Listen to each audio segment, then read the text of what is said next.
লন্ডনে বসে কোনো রাজনীতি চলবে না। ঢাকা ৮ আসন বর্তমানে রাজধানীর সবচেয়ে আলোচিত নির্বাচিত এলাকা। প্রতিদিনই জোরালো হচ্ছে জল্পনা, চমক এবং নতুন রাজনৈতিক হিসাব নিকাশ। এই আসন ঘিরেই এই মুহূর্তে আলোচনার কেন্দ্রবিন্দুতে রয়েছেন ডাকসুর ভিপি ও ছাত্র শিবিরের কেন্দ্রীয় নেতা সাদিক কায়েম। ত্রয়োদশ জাতীয় সংসদ নির্বাচনকে সামনে রেখে সাদিক কায়েমের দাঁড়িপাল্লা প্রতীকে নির্বাচন করার সম্ভাবনা নিয়ে নানা গুঞ্জন উঠেছে। তবে সাদিক কায়েম নিজেও এ ব্যাপারে বলেছেন, কনফার্ম না। আমি এখনো ছাত্র শিবিরের কেন্দ্রীয় সংগঠনে আছি এবং দল এখনো কোনো সিদ্ধান্ত নেয়নি। সামাজিক যোগাযোগ মাধ্যমে পরিস্থিতি একেবারেই ভিন্ন। ঢাকার রাজনৈতিক অঙ্গনে সাদিকের সম্ভাব্য প্রার্থিতা নিয়ে উত্তপ্ত আলোচনা চলছে।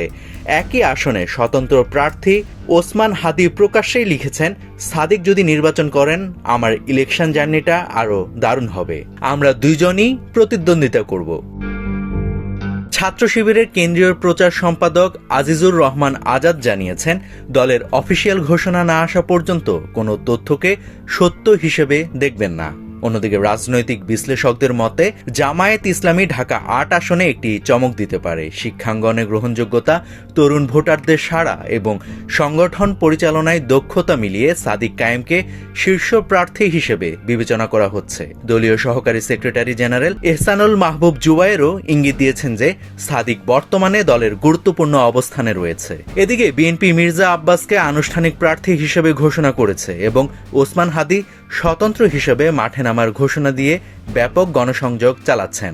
সব মিলিয়ে ঢাকা ৮ আসন এখন থেকে রাজধানীর সবচেয়ে উত্তপ্ত নির্বাচনী মাঠে পরিণত হয়েছে।